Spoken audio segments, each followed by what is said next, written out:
निवडणुकीच्या पार्श्वभूमीवर बारामतीमध्ये पवार कुटुंबीय प्रचार करणार आहेत। उपमुख्यमंत्री अजित पवार यांच्या प्रचाराकरता खासदार सुनेत्रा पवार गावभेटी देणार असून जनतेशी संवाद साधतील। तर अजित पवार यांचे चिरंजीव जय पवार हे देखील गावोगावी जाऊन युवा कार्यकर्त्यांची भेट घेणार आहेत। शरदचंद्र पवार गटाकडून युगेंद्र पवार बारामती तालुक्याचा गावभेट दौरा करणार आहेत। त्यांचा विविध गावांना भेटी देऊन ते तालुक्याचा दौरा करणार आहेत। दापोलीमध्ये शिवसेना विरुद्ध शिवसेना अशी लढत पाहायला मिळणार आहे। शिवसेनेकडून विद्यमान आमदार योगेश कदम यांना उमेदवारी देण्यात आली असून ठाकरे गटाकडून संजय कदम निवडणुकीच्या रिंगणात उतरले आहेत आणि त्यामुळे या मतदारसंघातील निवडणूक हाय व्होल्टेज होण्याची शक्यता आहे। सांगलीतलं राजकारण हे मराठ्यांची खानावळ बनलेली आहे अशा शब्दात वंचित बहुजन आघाडीचे युवा नेते सुजात आंबेडकर यांनी टीका केली आहे। लाडकी बहीण योजनेसह इतर मोफत लाभ देणाऱ्या योजनांच्या वैधतेवर उत्तर सादर करण्याकरता सरकारला अतिरिक्त वेळ देण्यात आलेला आहे। मुंबई उच्च न्यायालयाच्या नागपूर खंडपीठाने सरकारला 4 आठवड्यांचा वेळ दिलाय। चेंबूर मतदारसंघातून मनसेकडून माऊली थोरवे यांना उमेदवारी जाहीर करण्यात आलेली आहे। यानंतर मनसेच्या कार्यकर्त्यांनी ढोल ताशा वाजवून फटाके फोडत माऊली थोरवे यांचं जल्लोषात स्वागत केलं। भिवंडी ग्रामीण विधानसभा मतदारसंघात महाविकास आघाडीकडून ठाकरे गटाचे महादेव घाटाल यांच्या उमेदवारीची घोषणा करण्यात आलेली आहे। यानंतर त्यांच्या कार्यकर्त्यांनी एकच जल्लोष केला। भिवंडी पूर्वमधून समाजवादी पार्टीकडून रईस शेख यांना एबी फॉर्म देण्यात आलेले आहेत। दरम्यान रईस शेख यांना हे 26 तारखेपर्यंत उमेदवारी अर्ज दाखल करणार आहेत। आता एक मोठी बातमी समोर येते। कालपासून देवेंद्र फडणवीस हे दिल्ली मुक्कामी आहेत आणि आज महायुतीची दिल्लीमध्ये मोठी बैठक होणार असल्याचं कळतंय। केंद्रीय गृहमंत्री अमित शहा आणि राष्ट्रीय अध्यक्ष जे.पी. नड्डा यांच्यासोबत आज महायुतीची महत्त्वाची बैठक होणार आहे। मुख्यमंत्री एकनाथ शिंदे हे देखील थोड्याच वेळात दिल्लीला रवाना होणार असल्याचं कळतंय। तर काही जागांचा पेच सुटल्यानंतर भाजपची आज दुसरी यादी जाहीर होणार आहे। नांदेड जिल्ह्यातील नायगाव मतदारसंघात भाजप आमदार राजेश पवार यांचा प्रचारासाठी त्यांच्या पत्नी पूनम पवार गेल्या होत्या आणि यावेळी त्यांना मराठा आंदोलकांच्या रोषाचा सामना करावा लागला। मराठा आंदोलकांनी या ठिकाणी जोरदार घोषणाबाजी केली। 27 गावातील सर्वपक्षीय हक्क संघर्ष समिती अध्यक्षपदी खासदार सुरेश म्हात्रे यांची एकमतानं निवड झाली आहे। यावेळी खासदार सुरेश उर्फ बाळ्यामामा म्हात्रे यांची नव्यानं अध्यक्षपदी निवड करण्यात आली। अमरनाथ विधानसभा मतदारसंघात शिवसेनेचे माजी शहर प्रमुख अरविंद वाळेकर आणि विद्यमान आमदार डॉक्टर बालाजी यांच्यामध्ये गेल्या अनेक वर्षांपासून वाद आहे। दरम्यान मुख्यमंत्री एकनाथ शिंदे यांनी दोघांमधील वाद मिटवला आणि त्यानंतर अमरनाथ शहर शाखेमध्ये दोघांची भेट होऊन चर्चा झाली। बेकायदा डोंगर फोडल्यानं पानशेत वरसगाव धरण खोऱ्यातील रस्ते दरडीखाली गेलेले आहेत आणि त्यामुळे इथली वाहतूक धोकादायक झाली असून पर्यटकांसह स्थानिकांचा जीव टांगणीला लागलाय। कर्जत जामखेड मतदारसंघातील राजेंद्र देशमुख यांनी या निवडणुकीत रोहित पवार यांना पाठिंबा देण्याचा निर्णय घेतलेला आहे। तसंच राष्ट्रवादी शरदचंद्र पवार गटामध्ये प्रवेश करणार असल्याचं राजेंद्र देशमुख यांनी सांगितलं। पुण्यात पाईपलाईन फुटल्यानं लाखो लिटर पाणी वाया जात आहे। पाण्याचा पुरवठा अनियमित होण्याची शक्यता असल्यानं नागरिकांना पाणी जपून वापरण्याचं आवाहन करण्यात आलंय। पिंपरी चिंचवडमध्ये पाण्याची टाकी कोसळली आहे। या दुर्घटनेत 2 ते 3 कामगारांचा मृत्यू झालाय। भाजप नेते चंद्रकांत पाटील कोथरूड विधानसभा मतदारसंघातून उमेदवारी अर्ज दाखल करणार आहेत। अर्ज दाखल करण्यापूर्वी चंद्रकांत पाटलांनी कसबा गणपतीचं दर्शन घेतलं।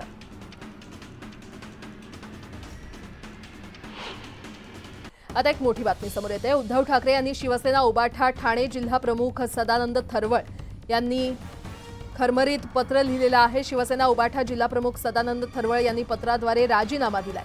डोंबिवली मतदारसंघातून दीपेश म्हात्रे यांच्या उमेदवारीला विरोध करत त्यांनी हा राजीनामा दिलेला आहे। हीच का निष्ठा असा सवाल करत त्यांनी राजीनामा दिलाय। सदानंद थरवळ भाजपमध्ये जाणार असल्याची चर्चा आहे आणि नुकताच शिवसेना पक्षातून शिवसेना उबाठा पक्षात आलेल्या दीपेश म्हात्रे यांना उमेदवारी दिल्यानं सदानंद थरवळ हे नाराज होते। मंत्री रवींद्र चव्हाण यांच्याकरता डोंबिवली मतदारसंघात निवडणुकीचं काम करणार असं सदानंद थरवळ यांनी म्हटलेलं आहे।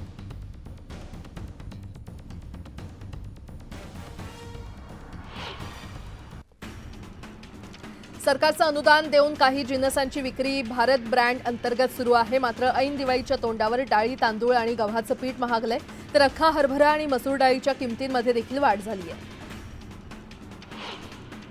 अनेक जिल्ह्यांमध्ये अद्यापही परतीच्या पावसानं थैमान घातलंय। त्याचा फटका 10 जिल्ह्यातील 95,000 हेक्टरवर बसलाय। मात्र आचारसंहितेमुळे मदतीविना शेतकऱ्यांची दिवाळी जाणार आहे। मुंबई शहर आणि उपनगरात 3 वर्षाच्या तुलनेमध्ये यंदा वार्षिक सरासरी पावसापेक्षा सर्वाधिक पाऊस झालाय। उपनगरात 122%, तर शहरात 114% पावसाची नोंद झाली आहे। वाढत्या महागाईच्या पार्श्वभूमीवर केंद्र सरकारनं भारत ब्रँड चना डाळ फेज 2 योजना सुरू केलेली आहे। या अंतर्गत भारत ब्रँडची डाळ, हरभरा, मूग विक्री केले जाणार आहेत। केंद्र सरकारनं उकडा तांदूळ आणि तपकिरी तांदूळ यांना निर्यात शुल्कातून सूट देण्याचा निर्णय घेतलेला आहे। या निर्यात शुल्कातील कपातीस निवडणूक आयोगानं मंजुरी दिली आहे। दिवाळीनिमित्त विकल्या जाणाऱ्या मिठाईसह इतर खाद्यपदार्थ तयार करण्यासाठी विक्रेत्यांनी चांगल्या दर्जाचं साहित्य वापरावं असे निर्देश एफडीएनं राज्यभरातील व्यापाऱ्यांसह विक्रेत्यांना दिले। वेगवान प्रवासाकरता रेल्वेनं अमृत भारत ट्रेन सुरू करण्याचा निर्णय घेतला। या अंतर्गत मुंबईतून 5 अमृत भारत ट्रेन चालवण्याचं नियोजन सुरू केलंय। टिळक टर्मिनस, वांद्रे टर्मिनसवरून गाड्या धावणार आहेत। महाराष्ट्रातील मध्य रेल्वे मार्गातील 98 स्थानकांचा पुनर्विकास करण्यात येतोय। यात घाटकोपर, भांडूप, मुलुंड, डोंबिवली, नेरळ, कसारा, जीटीपी नगर, मानखुर्द, गोवंडी आणि चेंबूर इत्यादी स्थानकांचा समावेश आहे। बाळाच्या कोकण मंडळाच्या सोडतीला अत्यल्प प्रतिसाद मिळतोय। प्रथम येणाऱ्यास प्राधान्य या तत्वावर 11,000 सदनिकांसाठी 3,000 अर्ज आले। मुंबईत ऑक्टोबर हिटचा तडाखा जाणवू लागलेला आहे। काल पारा 36 अंशांवर पोहोचला होता। हे ऑक्टोबरमधील सर्वाधिक तापमान आहे। नालासोपाऱ्याच्या पारसनगरमध्ये रात्री 9च्या सुमारास भीषण आग लागली। या आगीमध्ये कोणतीही जीवितहानी झाली नसून रात्री 2च्या सुमारास ही आग विझवण्यात अग्निशमन दलाच्या जवानांना यश आले। हवामान बदलाचा विमान सेवेला फटका बसतोय। सप्टेंबर महिन्यात झालेल्या पावसामुळे देशांतर्गत विमान रद्द होण्याचं प्रमाण 17% आहे, तर तांत्रिक कारणांमुळे 41% विमानं रद्द झाली आहेत। आगामी काळातील सुट्ट्यांच्या पार्श्वभूमीवर ग्राहकांना आकर्षित करण्यासाठी एअर इंडिया एक्सप्रेस कंपनीनं 1,606 रुपयांमध्ये विमान प्रवासाची घोषणा केली आहे। या योजनेअंतर्गत ग्राहकांना 27 ऑक्टोबरपर्यंत तिकिटाचं बुकिंग करता येईल। एमबीबीएस आणि बीडीएस शाखांच्या रिक्त जागांवरील प्रवेशासाठी विशेष फेरीचं आयोजन केलेलं आहे। 25 ऑक्टोबरपासून अर्ज सादर करता येणार आहेत, तर 28 ऑक्टोबरला विद्यार्थ्यांची यादी जाहीर होईल। मुंबईवरून एलिफंटा, मांडवा आणि जेएनपीटीला जाण्यासाठी बोट पकडायची असेल तर गेटवे ऑफ इंडिया ऐवजी रेडिओ क्लब इथे जावं लागणार आहे। त्यामुळे गेटवे ऑफ इंडिया फक्त पर्यटकांसाठीच असणार आहे। सोनं चांदीच्या भावात वाढ सुरू आहे। सोन्याचे दर 800 रुपयांनी वाढून 79,500 रुपयांवर गेलेत, तर दुसरीकडे चांदी लाखांवर गेली आहे। सध्या प्रति किलो चांदीचे दर हे 1 लाख रुपये इतके आहेत। वडनेरा मतदारसंघातून शिवसेना जिल्हाप्रमुख सुनील खराटे यांना उमेदवारी जाहीर करण्यात आलेली आहे। या उमेदवारीमुळे शिवसेनेतील एक गट प्रचंड नाराज झालाय। महाविकास आघाडीमध्ये मुंबईतील 36 जागांपैकी सर्वाधिक जागा उद्धव ठाकरे गट लढवणार असल्याचं चित्र आहे। त्यात पहिल्या यादीमध्ये 13 जागांवरील उमेदवारांची घोषणा करण्यात आली आहे। इंदापूर मतदारसंघाचे राष्ट्रवादी काँग्रेस शरदचंद्र पवार पक्षाचे उमेदवार हर्षवर्धन पाटील आज उमेदवारी अर्ज दाखल करणार आहेत। त्यापूर्वी त्यांनी अलहाज फतेह मोहम्मद जोधपुरी दर्ग्यामध्ये चादर चढवून दर्शन घेतलं।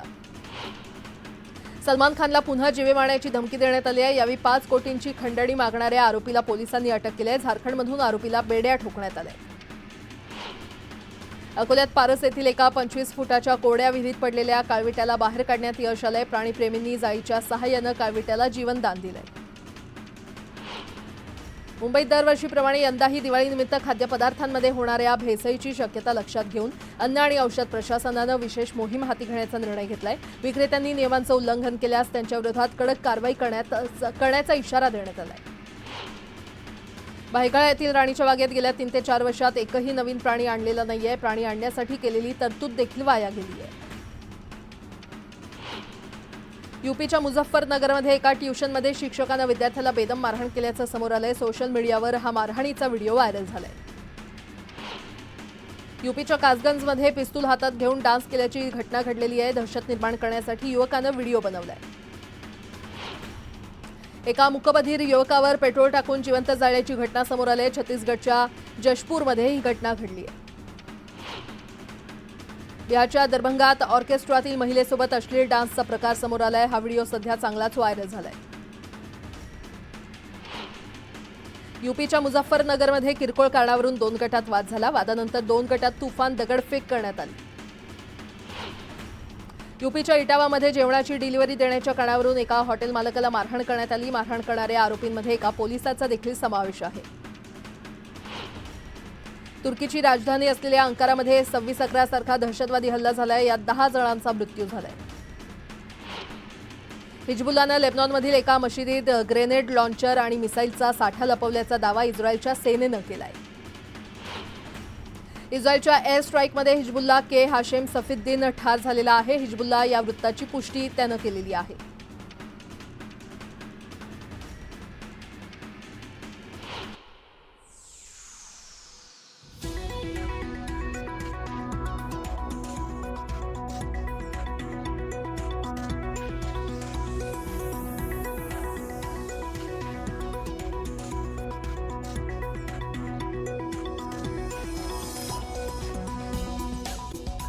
कैलास पाटील यांनी जरांगे पाटलांची अंतरवालीमध्ये जाऊन भेट घेतलेली आहे. जरांगेंनी धाराशिवमधून मराठा उमेदवार देण्याची घोषणा केली आणि यावेळी या दोघांमध्ये नक्की कोणत्या विषयावर चर्चा झाली याची माहिती अद्याप मिळालेली नाही.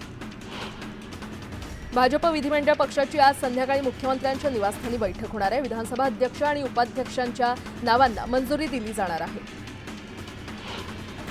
महाविकास आघाडीकडून नागपूर जिल्ह्यामध्ये शरदचंद्र पवार पक्षाच्या उमेदवारांना उमेदवारी मिळणार हे निश्चित आहे. तिकडे दुसरीकडे अजित पवारांच्या राष्ट्रवादी पक्षाकडून मात्र जिल्ह्यामध्ये एकही जागा मिळालेली नाही. विधानसभा निवडणुकीसाठी उत्तर नागपूर, पश्चिम नागपूर आणि काटोल मतदारसंघातून प्रत्येकी एक अर्ज दाखल करण्यात आलेला आहे. उत्तर नागपूर मतदारसंघातून विकास इंडिया पार्टीच्या उमेदवारानं अर्ज दाखल केलाय. भाजपचे नवे राष्ट्रीय अध्यक्ष दक्षिण भारतातील होऊ शकतात. पक्षानं 15 डिसेंबरपर्यंत नवे अध्यक्ष निवडण्याचं उद्दिष्ट ठेवलंय. अध्यक्षांच्या निवडीपूर्वी आवश्यक सामान्य सदस्यत्व अभियान पूर्ण झालंय. भाजपकडून कोथरूड मतदारसंघातून चंद्रकांत पाटील यांना उमेदवारी जाहीर झालेली आहे. दरम्यान चंद्रकांत पाटील आज अर्ज दाखल करणार आहेत. हजारो कार्यकर्त्यांच्या उपस्थितीमध्ये ते कोथरूडमधून अर्ज दाखल करतील. राहुल नार्वेकर यांना उमेदवारी जाहीर झाल्यानंतर नाराज असलेल्या राज पुरोहित यांनी देवेंद्र फडणवीस यांच्यासह भाजपच्या वरिष्ठ नेत्यांच्या भेटीगाठी घेतल्या होत्या. त्या दरम्यान देवेंद्र फडणवीस यांनी केलेल्या शिष्टाईमुळे राज पुरोहित आणि राहुल नार्वेकर यांच्यामध्ये दिलजमाई झाली आहे.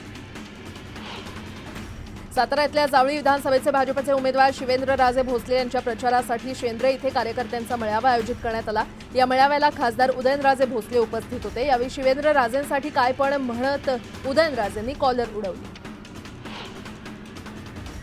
निफाड तालुक्यातील भाजपचे यतीन कदम शेकडो वाहनांच्या ताफ्यासह मुंबईकडे रवाना झालेत. हजारो कार्यकर्ते घेऊन ते आज देवगिरी बंगल्यावर जाऊन अजित पवार यांची भेट घेणार आहेत.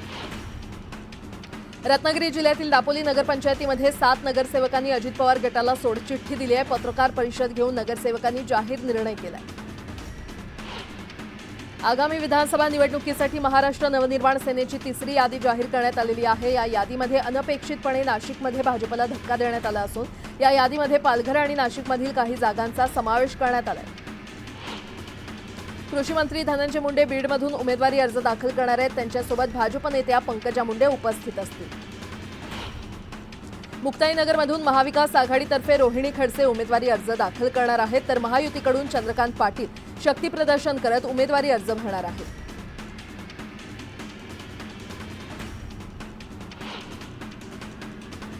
आता एक मोठी बातमी. जागा वाटपासंदर्भात आज महायुतीची दिल्लीमध्ये बैठक होणार आहे आणि यासाठी मुख्यमंत्री शिंदे आज दिल्लीला जाणार असल्याचं कळत आहे. दरम्यान उपमुख्यमंत्री देवेंद्र फडणवीस आणि उपमुख्यमंत्री अजित पवार हे रात्रीच दिल्लीमध्ये दाखल झालेत. त्यांची दिल्लीमध्ये आज केंद्रीय गृहमंत्री अमित शहा यांच्यासोबत चर्चा होणार आहे. या बैठकीत तीनही नेत्यांची महाराष्ट्रातील विधानसभा निवडणुकीच्या पार्श्वभूमीवर जागा वाटपावर चर्चा होणार असल्याची माहिती सूत्रांनी दिली आहे. दरम्यान मुख्यमंत्री शिंदेंकडून रात्रीच उमेदवारांना एबी फॉर्मचं वाटप करण्यात आलंय. दिलीप लांडे, सुहास कांदे, यामिनी जाधव यांना एबी फॉर्मचं वाटप करण्यात आलेलं आहे.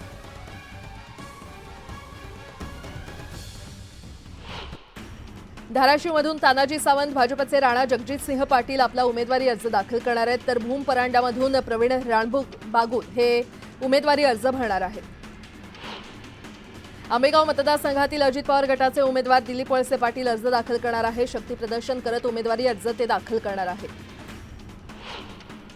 जळगाव जिल्ह्यातील राज्याचे पाणीपुरवठा मंत्री गुलाबराव पाटील आणि मदत आणि पुनर्वसन मंत्री अनिल पाटील हे उमेदवारी अर्ज दाखल करणार आहेत. यावेळी मंत्री गिरीश महाजन हे देखील उपस्थित असतील.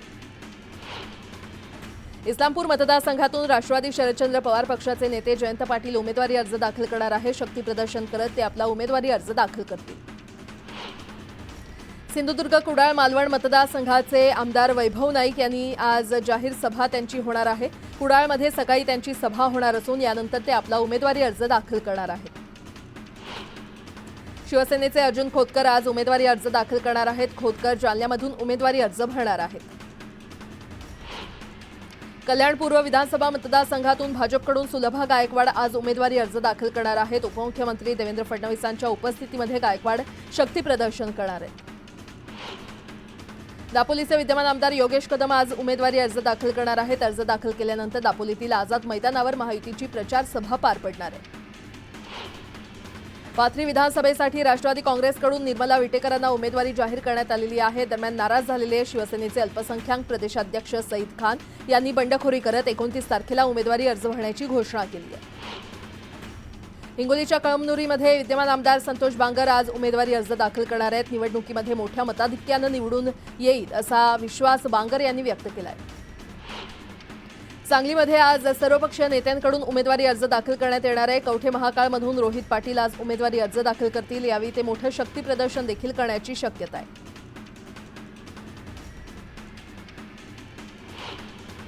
इंदापूर विधानसभा मतदारसंघातून राष्ट्रवादी काँग्रेस शरदचंद्र पवार पक्षाचे उमेदवार हर्षवर्धन पाटील उमेदवारी अर्ज भरणार आहेत. यावेळी बारामती लोकसभेच्या खासदार सुप्रिया सुळे उपस्थित असतील.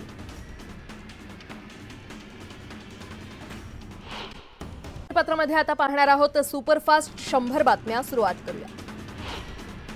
मुंबईतील भाजपचे 6 उमेदवार अर्ज भरणार आहेत. अमित साटम आणि पराग अळवणी यांचा अर्ज भरताना फडणवीस उपस्थित राहण्याची शक्यता आहे. ठाणे मतदारसंघातून महाविकास आघाडीचे उमेदवार म्हणून राजन विचारे आज अर्ज दाखल करणार आहेत. राजन विचारे यांच्यासमोर या निवडणुकीत भाजपचे संजय केळकर आणि मनसेचे अविनाश जाधव यांचं आव्हान असेल. ठाणे मतदारसंघातून मनसेचे उमेदवार अविनाश जाधव राज ठाकरेंच्या उपस्थितीमध्ये उमेदवारी अर्ज भरणार आहेत. नामांकन रॅली काढत शक्ती प्रदर्शन केलं जाणार आहे. कळवा मतदारसंघातून महाविकास आघाडीचे उमेदवार आमदार जितेंद्र आव्हाड अर्ज दाखल करणार आहे. शरद पवारांच्या उपस्थितीमध्ये आव्हाड अर्ज भरणार आहेत. आमदार प्रकाश फातर्फेकर यांनी ठाकरे पक्षाचा एबी फॉर्म घेतला. प्रकाश फातर्फेकर ठाकरे गटाचे चेंबूर विधानसभा मतदारसंघाचे विद्यमान आमदार आहेत. ठाकरेंच्या शिवसेनेनं जारी केलेल्या उमेदवारांच्या यादीत विदर्भातील 7 मतदारसंघाचा समावेश आहे. रामटेक, वणी, मेहकर, अकोला, पूर्व या 4 मतदारसंघात महायुती विरोधात महाविकास आघाडीमध्ये लढत होणार आहे. मंत्री छगन भुजबळ येवल्यातून आपला उमेदवारी अर्ज दाखल करणार आहेत. यावेळी भुजबळ शक्ती प्रदर्शन करत अर्ज भरणार आहेत. बदलापूरमध्ये शिंदेंच्या शिवसेनेला भाजपकडून मोठं खिंडार पडलेला आहे. शिंदेंच्या शिवसेनेच्या उपशहर प्रमुखानं शेकडो कार्यकर्त्यांसह भाजपमध्ये प्रवेश केला. महाविकास आघाडीमधील जागावाटप रखडलंय. जागावाटपाच्या निश्चितीला काँग्रेस प्रभारी रमेश चेन्नीथला यांच्यामुळे उशीर झाल्याचं बोललं जातंय. केरळमध्ये रमेश चेन्नीथला अडकून पडल्यामुळे जागावाटप रखडल्याची माहिती पुढे आली. नागपूर पूर्व विधानसभा मतदारसंघाची जागा शरद पवार यांच्या राष्ट्रवादीला सुटल्याची माहिती मिळते. शरद पवार गटाचे शहराध्यक्ष दुनेश्वर पेठे यांना पक्षानं एबी फॉर्म दिल्याची माहिती मिळते. सोलापुरात दिलीप सोपल यांना उबाठा गटानं उमेदवारी दिली आहे. यामुळे बार्शीमध्ये उबाठा शिवसेना विरुद्ध शिंदेंची शिवसेना अशी लढत असेल. भिवंडी ग्रामीण विधानसभा क्षेत्रात मनसेच्या वतीनं वनिता शशिकांत कथोरे यांना उमेदवारी जाहीर झाली आहे. यावेळी त्यांनी अधिकृत उमेदवारी जाहीर होण्याआधीच प्रचाराला सुरुवात केली आहे.